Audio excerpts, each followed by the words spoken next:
Outing ಎಲ್ಲಿರುತ್ತೆ? ಬರೀ ಹರಟೆ ಹೊಡಿತಿರ್ತೀರ ಅಷ್ಟೇ. ಅದೇ ಅಭ್ಯಾಸ ಅಲ್ವಾ ನಿಮಗೆ? ಆಫೀಸ್ಗೆ ಹೋಗುವಾಗ ಬರುವಾಗ ನಮ್ಮ ಮನೆಗೆ ಬಂದು ಅಪ್ಪನ ಹತ್ರ ಮನೆ ವಿಷಯನೆಲ್ಲ ಕೆದ್ಕಿ ಗಾಸಿಪ್ ಮಾಡೋದು, ಜೊತೆಗೆ ಕಾಫಿ ತಿಂಡಿ ಊಟ ಬಿಟ್ಟಿ ಸಿಗುತ್ತೆ. ಆದ್ರೆ ಇವತ್ತು ಅಪ್ಪ ಮನೇಲಿಲ್ಲ ಮೂರ್ತಿ. ಅವರು ಆರಾಧನನ್ನ ಕರ್ಕೊಂಡು ಹಳೆ ಫ್ಯಾಕ್ಟ್ರಿಗೆ ಹೋಗಿದ್ದಾನೆ. ಇಷ್ಟು ವರ್ಷಗಳಿಂದ ನನ್ನ ಧರ್ಮನ ಫ್ರೆಂಡ್ಶಿಪ್ನ ನೋಡ್ತಾ ಇದೀಯಾ? ಅವನು ನನ್ನ ಹತ್ರ ಈ ವಿಷಯ ಹೇಳಿರಲ್ಲ ಅಂತ ಹೇಗೆ ಅನ್ಕೊಂಡೆ ಅಂತ. ನಿಮ್ಮ ತಂದೆ ನನ್ನ ಹತ್ರ ಹೇಳದೆ ಯಾವುದೇ ಕೆಲಸನೂ ಮಾಡಲ್ಲ. ಆದರೆ ನಾನು ಅವನಿಗೆ ಹೇಳದೆ ಬಹಳಷ್ಟು ವಿಷಯಗಳನ್ನು ಮುಚ್ಚಿಟ್ಟಿದ್ದೆ. ಅಪ್ಪ ಇಲ್ಲ ಅಂತ ಗೊತ್ತಿದ್ದು ಯಾಕೆ ಬಂದೆ ಮನೆಗೆ? ನಿನ್ನನ್ನು ನೋಡೋಕೆ ಅಂತಲೇ ಬಂದೆ. ಆದರೆ ನೀನು ಫೋನಲ್ಲಿ ಬ್ಯುಸಿ ಇದ್ದಲ್ಲ, ಅದಕ್ಕೆ ಅತ್ತಿಗೇನು ಮಾತಾಡ್ಸ್ಕೊಂಬರೋಣ ಅಂತ ಹೊರಟಿದ್ದೆ. ಆ್ಯಕ್ಚುಲಿ ನನಗೆ ನಿನ್ನ ಯೋಗಕ್ಷೇಮನ ವಿಚಾರಿಸ್ಕೊಂಡು ಹೋಗಬೇಕಿತ್ತು ಅನ್ನೋ ಆತರ. ಅದು ಆರಾಧನಾ ಬಂದಮೇಲೆ ನೀನು ಹೇಗಿದೆಯೋ ಏನೋ ಅಂತ ತಿಳ್ಕೊಳ್ಳೋ ಕಾತುರ. ಏನು ಗೊತ್ತಾ ಅಮ್ಮ, ಮುಂಚೆ ಎಲ್ಲ ನಿನ್ನ ಮಾತಾಡ್ಸಿದ್ರೆ ನನಗೆ ಇರಿಟೇಷನ್ ಆಗ್ತಾ ಇತ್ತು. ಆದರೆ ಆರಾಧನಾ ಬಂದ ಮೇಲೆ ನಿನ್ನ ಮುಖ ನೋಡೋಕ್ಕೆ ಒಂಥರ ಮಜಾ ನನಗೆ. ಅವಳು ಬಂದಮೇಲೆ ನಿನ್ನ ಮುಖ ಬೇರೆನೇ ಶೇಪ್ ತೊಗೊಂಡ್ಬಿಟ್ಟಿದೆ. ಅದೇ ಎಕ್ಸಾಕ್ಟ್ಲಿ ಅದೇ. ಮತ್ತೆ ಹೇಗಿದೆಯಮ್ಮ? ನನಗೆ ನಿನ್ ಜೊತೆ ಮಾತಾಡಕ್ ಇಷ್ಟ ಇಲ್ಲ, ಹೋಗು. ನನಗಿದೆ ಅಂತ ಹೇಳ್ತಾ ಇದ್ದೀನಲ್ಲ. ಇಷ್ಟೊಂದು ವಿಷಯ ಇದೆ ಅಮ್ಮು. ಮಾವ ಸೊಸೆ ಅನ್ಯೋನ್ಯವಾಗಿ ಇದ್ದಾರೆ ತಾನೇ. ಆರಾಧನಾ ಈ ಮನೆಯಲ್ಲಿ ಒಬ್ಬೊಬ್ಬರದೇ ಮನ್ಸು ಗೆಲ್ತಾ ಇದ್ದಾಳೆ ತಾನೆ. ಡೋಂಟ್ ವರಿ, ಆದಷ್ಟು ಬೇಗ ಅತ್ತೆ ಸೊಸೆನೂ ಒಂದಾಗ್ತಾರೆ. ಇಲ್ಲ, ಅದು ಮಾತ್ರ ಸಾಧ್ಯ ಇಲ್ಲ. ಅನ್ಕೊಂಡೆ ಯಾರಿಗಾದ್ರೂ ಏನಾದ್ರೂ ಒಳ್ಳೇದಾಗತ್ತೆ ಅಂದ್ರೆ ಮಧ್ಯ ಕಲ್ಲು ಹಾಕದೆ ಜೀವ ನಿಲ್ಲಲ್ಲ ನಿಂದು. ಅದರಲ್ಲೂ ನೀನು ಅನ್ನ ತಿಂದು ಬೆಳೆದ ಈ ಮನೆಗೆ ಒಳ್ಳೇದಾಗುತ್ತೆ ಅಂದ್ರೆ ಸಹಿಸಕ್ಕಾಗಲ್ಲ ನಿನಗೆ. ನೀನೊಂಥರ ಕೆಟ್ಟ ಹುಳು. ಮೂರ್ತಿ, Shut up!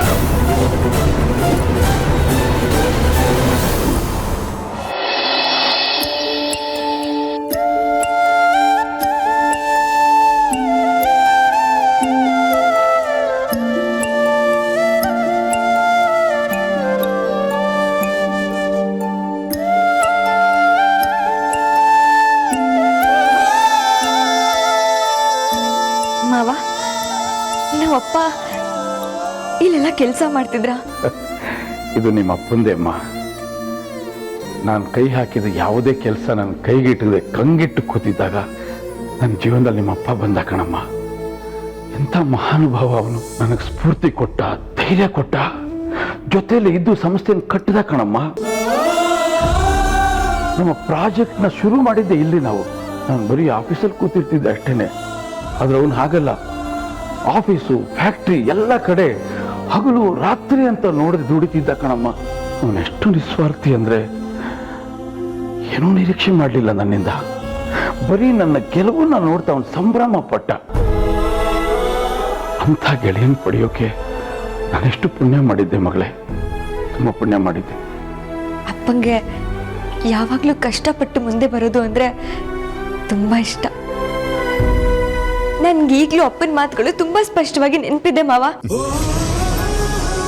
ನಮ್ಮಪ್ಪ ಯಾವಾಗ್ಲೂ ಹೇಳ್ತಿದ್ರು, ಸಾಗೋ ದಾರಿನಲ್ಲಿ ನಿಲ್ಲೋದಕ್ಕೆ 1000 ಕಾರಣಗಳಿರ್ತವೆ, ಆದ್ರೆ ಅದನ್ನೆಲ್ಲ ದಾಟಿ ಮುಂದೆ ಹೋಗೋದಕ್ಕೆ ಒಂದ್ ಕನಸು ಸಾಕು ಅಂತ.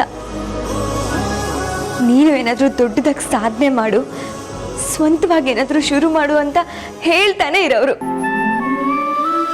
ನನ್ನ ಅವನ ಸ್ನೇಹ ಎಷ್ಟು ಗಟ್ಟಿಯಾಗಿತ್ತು ಅಂದರೆ ಮಗಳೇ, ಅವನ ಸ್ವಾಭಿಮಾನ ಇತ್ತಲ್ಲ, ಅದಕ್ಕೆ ಕಿಂಚಿತ್ತೂ ಲೋಪ ಬರದ ಹಾಗೆ ನಾವು ಅದನ್ನು ಕಾಪಾಡ್ಕೊಂಡು ಹೋಗ್ತಾ ಇದ್ವಿ. ಎಲ್ಲ ಚೆನ್ನಾಗೇ ನಡೀತಾ ಇತ್ತು. ನಾನು ಒಂದು ಹಂತಕ್ಕೆ ಬೆಳೆದೆ, ಅವನು ಕೂಡ ಚೆನ್ನಾಗಾದ. ಆದರೆ ನಮ್ಮಿಬ್ಬರ ಮಧ್ಯೆ ಇದ್ದಕ್ಕಿದ್ದ ಹಾಗೆ ಒಂದು ದುರ್ಘಟನೆ ನಡೆಯಕ್ಕೆ ಶುರು ಆಯಿತು. ಅದು ಅದೇನು ಅಂತ ನಮಗೂ ಅರ್ಥ ಆಗಲಿಲ್ಲ. ಏನೇನೋ ನಡೆದು ಹೋಯ್ತು. ಅದೇನು ಅಂತ ತಿಳ್ಕೊಳ್ಳೋಷ್ಟರಲ್ಲಿ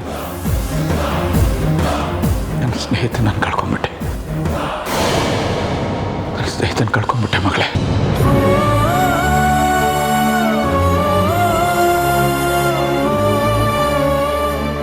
ಎಷ್ಟೋ ಜನ ಶಿವು ಆತ್ಮಹತ್ಯೆ ಮಾಡಿಕೊಂಡಿದ್ದಕ್ಕೆ ನಾನೇ ಕಾರಣ ಅಂತ ಹೇಳಿದ್ರು.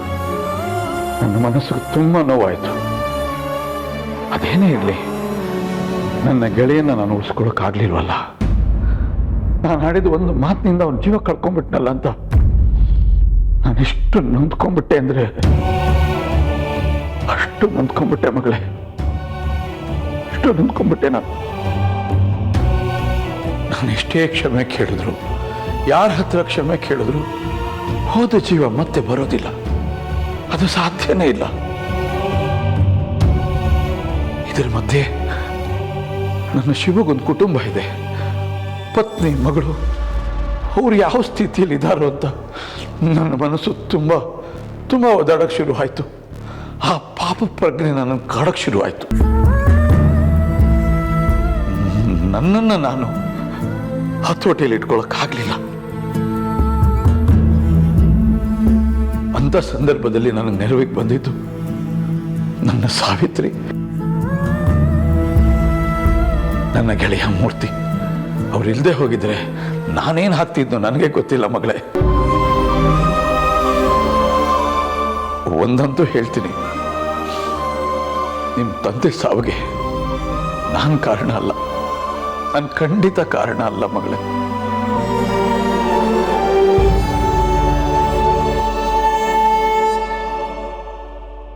ಅವನಿಲ್ಲದೆ ಇರೋ ಕೊರತೆ ಈ ಕ್ಷಣನೂ ನನ್ನನ್ನು ಕಾಡ್ತಾ ಇದೆ. ನಿಜ ಹೇಳ್ತೀನಿ ಮಗಳೇ, ಶಿವು ಇಲ್ಲದೆ ಇರೋ ಜೀವನ ಅಪೂರ್ಣ, ನನಗೆ ಅಪೂರ್ಣ. ಅಂಥ ಒಬ್ಬ ಗೆಳೆಯನ್ನ, ಅಂಥ ಒಬ್ಬ ಒಳ್ಳೆ ವ್ಯಕ್ತಿಯನ್ನ, ರಕ್ತ ಹಂಚ್ಕೊಳ್ದೆ ಹುಟ್ಟಿರೋಂಥ ಒಬ್ಬ ಸೋದರನ ಯಾರಾದರೂ ಕಳ್ಕೊತಾರ? ಯಾವ ದಡ್ಡನೂ ಕಳ್ಕೊಳ್ಳಲ್ಲ. ನನಗೆ ಚೆನ್ನಾಗಿ ಗೊತ್ತು, ಈಗಲೂ ನೀನು ಅನ್ಕೊಂಡಿದ್ಯಾ ನಿನ್ನ ತಂದೆ ಸಾವಿಗೆ ನಾನೇ ಕಾರಣ ಅಂತ, ಅಲ್ವಾ ಮಗಳೇ? ಮಾವ, ಇದೇ ಈ ಮಾವ ಅನ್ನೋ ಸಂಬಂಧ ಇದೆಯಲ್ಲ, ಇದು ನಿನ್ನ ಮನಸ್ಸಲ್ಲಿರೋ ನೋವನ್ನೆಲ್ಲ ಮರೆತು ನನ್ನ ಜೊತೆ ಮಾತಾಡೋ ಹಾಗೆ ಮಾಡ್ತಿದೆ, ನನ್ನ ಮೇಲೆ ಗೌರವ ಕೊಡೋ ಹಾಗೆ ಮಾಡ್ತಿದೆ. ಆದರೆ ನನ್ನ ಮೇಲೆ ನಿಂಗೆ ತುಂಬ ಕೋಪ ಇದೆ, ಅಲ್ವಾ ಮಗಳೇ? ಮಾವ ಪ್ಲೀಸ್ ಹಾಗೆಲ್ಲ ಹೇಳಬೇಡಿ. ಮನುಷ್ಯ ಏನನ್ನ ನಂಬ್ತಾನೋ ಅದೇ ಸತ್ಯ ಅಂತ ತಿಳ್ಕೊಂಡಿರ್ತಾನೆ ಅಷ್ಟೆ. ಆದ್ರೆ ನಾವು ನಂಬೋದೆಲ್ಲ ಸತ್ಯ ಆಗ್ಲೇಬೇಕು ಅಂತ ಏನಿಲ್ವಲ್ಲ ಮಾವ. ನಮ್ಮ ಅಪ್ಪನ ಸಾವಿಗೆ ಕಾರಣ ಬೇರೆ ಇನ್ನೇನು ಇರ್ಬೋದು ಅಲ್ವಾ? ನಮಗೆ ಗೊತ್ತಿಲ್ಲದೆ ಇರೋ ಸತ್ಯ ಒಂದು ಕಾರಣ ಇರ್ಬೋದು ಅಲ್ವಾ ಮಾವ? ನೀವು ನಾನು ಊಹೆ ಮಾಡದೇ ಇರೋ ಅಂಥದ್ದಾಗಿರ್ಬೋದಲ್ವಾ? ನನ್ನ ಎದುರಿಗೆ ದನಿ ಎತ್ತಿ ಮಾತಾಡಬೇಡ. ಈ ಮೂರ್ತಿ ಏನು ಅಂತ ನಿನಗೂ ಚೆನ್ನಾಗಿ ಗೊತ್ತಿದೆ. ಆಮೇಲೆ ಕಾಪಾಡಿ ಅಂತ ಕೂಗೋಕ್ಕೂ ದನಿ ಇರಬಾರ್ದು, ಹಾಗೆ ಮಾಡಿಬಿಡ್ತೀನಿ ನಾನು. ಧರ್ಮನ ಮುಖ ನೋಡ್ಕೊಂಡು ಸುಮ್ಮನೆ ಇದ್ದೀನಿ. ಏನು ಹೆದರ್ಸಿದ್ಯಾ? ಈ ಅಮಲ ಏನು ಅಂತ ನಿನಗೂ ಚೆನ್ನಾಗಿ ಗೊತ್ತಲ್ಲ. ಆ ಶಿವುನೇ ಬಿಟ್ಟಿಲ್ಲ ನಾನು, ಇನ್ ನೀನ್ ಯಾವ ಲೆಕ್ಕ ನನಗೆ? Amala, calm down. ಸದ್ಯಕ್ಕೆ ಇವನಲ್ಲ ನಿನ್ ಟಾರ್ಗೆಟ್.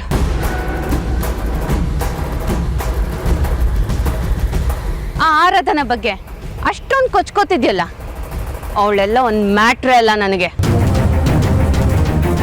ಅವಳಿನ್ನೂ ಬಚ್ಚ ಮೂರ್ತಿ. ಈ ಅಮಲ ಎದುರುಗಡೆ ನಿಂತು ಬಚಾವಾಗಕ್ಕೆ ಚಾನ್ಸೇ ಇಲ್ಲ.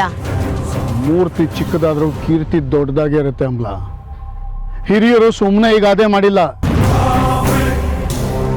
ಜಸ್ಟ್ ಟು ರಿಮೈಂಡ್ ಯು, ವಾಮನನ ಕತೆ ನೆನಪಿರ್ಬೇಕಲ್ಲ. ಬಲಿ ಚಕ್ರವರ್ತಿ ಅವನಿಗೆ 3 ಹೆಜ್ಜೆಯಷ್ಟು ಜಾಗನ ದಾನ ಮಾಡ್ತೀನಿ ಅಂದಾಗ ಅವನು ಮೊದಲನೇ ಹೆಜ್ಜೆ ಇಟ್ಟ ಇಡೀ ಭೂಮಿನೇ ಆಕ್ರಮಿಸ್ಕೊಂಡ್ಬಿಟ್ಟ. 2ನೇ ಹೆಜ್ಜೆಗೆ ಇಡೀ ಆಕಾಶ, ಮೂರನೇ ಹೆಜ್ಜೆ ಎಲ್ಲಿಡ್ಲಿ ಅಂತ ಕೇಳಿದಕ್ಕೆ ಬಲಿ ಚಕ್ರವರ್ತಿ ತನ್ನ ತಲೆ ತೋರಿಸ್ದ. ಇವನು ಅವನ ತಲೆಯನ್ನ ಮೆಟ್ಟಿ ನಿಂತ. ಅದೇ ಥರ ನಮ್ಮ ಆರಾಧನಾ ಮೊದಲನೇ ಹೆಜ್ಜೆಯಾಗಿ ಈ ಮನೆನೇ ಆಕ್ರಮಿಸ್ಕೊಂಡಿದ್ದಾಳೆ. ಎರಡನೇ ಹೆಜ್ಜೆಗೆ ಮನೆಯಲ್ಲಿರೋ ಎಲ್ಲರ ಮನಸ್ಸನ್ನು ಆಕ್ರಮಿಸ್ಕೊಂಡಿದ್ದಾಳೆ. ನೀನು ಒಬ್ಬಳನ್ನ ಬಿಟ್ಟು ಯಾಕೆ ಹೇಳು? ಮೂರನೇ ಹೆಜ್ಜೆ ಅಂತ ನಿನ್ನ ತುಳಿದು ಬಿಡಬೇಕಲ್ಲ, ಅದಕ್ಕೆ.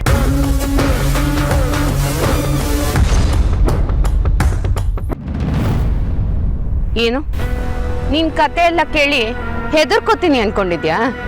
ಇದ್ದೇ ನೀನು ಮಿಸ್ಟೇಕ್ ಮಾಡ್ತಾ ಇರೋದು.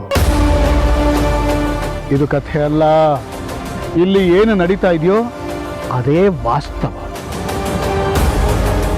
ಇಷ್ಟಕ್ಕೂ ನಮ್ಮ ಆರಾಧನೆಗೆ ಧರ್ಮನ್ ಕಂಡ್ರೆ ಆಗ್ತಾನೆ ಇರಲಿಲ್ಲ. ಆದರೆ ಈಗ ಮಾವ ಅಂತ ಒಪ್ಕೊಂಡಿಲ್ವಾ? ಹಾಗೆ ಒಂದು ದಿನ ಸಾವಿತ್ರಿ ಅತ್ತಿಗೆನು ಆರಾಧನೆನ ತನ್ನ ಸೊಸೆ ಅಂತ ಒಪ್ಕೋತಾರೆ. ಆಮೇಲೆ ಆರಾಧನಾ ನಿನ್ನ ನಿಜವಾದ ಬಣ್ಣನ ಬಯಲು ಮಾಡ್ತಾರೆ. ಆಗ ನಿನ್ನ ಗತಿ ಏನಾಗುತ್ತೆ ಅಂತ ಯೋಚನೆ ಮಾಡು. ಇದೆಲ್ಲ ಪೂರ್ವ ನಿರ್ಧರಿತ.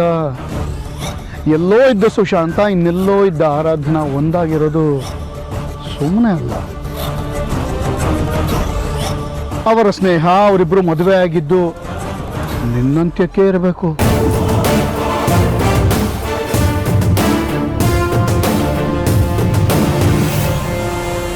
ಏನಮ್ಮ ಹೇಳ್ತಿದ್ಯಾ ನೀನು? ಹಾಗಾದ್ರೆ ಶಿವು ಸಾವಿಗೆ ಬೇರೆ ಕಾರಣ ಇದೆಯಾ? ಅದು ನಿನಗೆ ಗೊತ್ತಾ? ನನಗೆ ಗೊತ್ತಿಲ್ಲ ಮಾವ.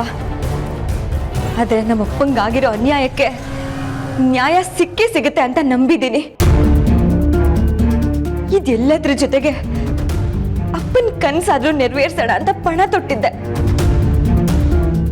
ಎಷ್ಟು ವಿಚಿತ್ರ ನೋಡಿ, ನಿಮ್ಮ ಆಸೆ ನೆರವೇರ್ಸೋದಕ್ಕೆ ನಮ್ಮಪ್ಪ ಹೆಗ್ಲಾಗಿ ನಿಂತರು. ನನ್ನ ಕನಸನ್ನ ನನಸು ಮಾಡ್ಕೊಳ್ಳೋದಕ್ಕೆ ನಿಮ್ಮ ಮಗ ನನ್ನ ಜೊತೆಯಾಗಿ ನಿಂತರು. ನನಗೂ ಅದೇ ಆಶ್ಚರ್ಯ ಅಮ್ಮ. ನನ್ನ ಮಗ ಸುಶಾಂತು ನಿನಗೆ ಹೇಗೆ ಗೆಳೆಯಾದ ಅಂತ. ನೀವು ಅವ್ರೆ ನಮ್ಮ ಮನೆಯಿಂದ ಹೊರಗೆ ಹಾಕಿದ್ದು, ಅವ್ರು ನಮ್ಮ ಒಟ್ಟಾರಕ್ಕೆ ಬಂದಿದ್ದು, ನಮ್ಮ ಮಧ್ಯೆ ಆ ಜಗಳಗಳು ನಿಧಾನವಾಗಿ ನಮ್ಮ ಸ್ನೇಹ ಶುರುವಾಗಿತ್ತು. ಎಲ್ಲವೂ ನಂಗೊಂದು ಆಶ್ಚರ್ಯ ಥರ ಕಾಣಿಸುತ್ತೆ ಮಾವ. ಎಷ್ಟೊಂದು ಜಗಳ ಆಡ್ತಿದ್ದಿದ್ದು ನಾವು ಎಷ್ಟು ಬೆಸ್ಟ್ ಫ್ರೆಂಡ್ಸ್ ಆದ್ವಿ ಗೊತ್ತಾ? ಅದು ಕಡಿಮೆ ಸಮಯದಲ್ಲಿ. ಒಬ್ರಿಗೊಬ್ರು ಆಸರೆಯಾಗಿ ನಿಂತ್ವಿ. ರಾಜ್ ಕೊಟ್ಟ ಧೈರ್ಯನ ಬಹುಶಃ ಜೀವನದಲ್ಲಿ ಬೇರೆ ಯಾರು ನನಗೆ ಕೊಡಕ್ಕಾಗಲ್ಲ ಅನ್ಸುತ್ತೆ ಮಾವ.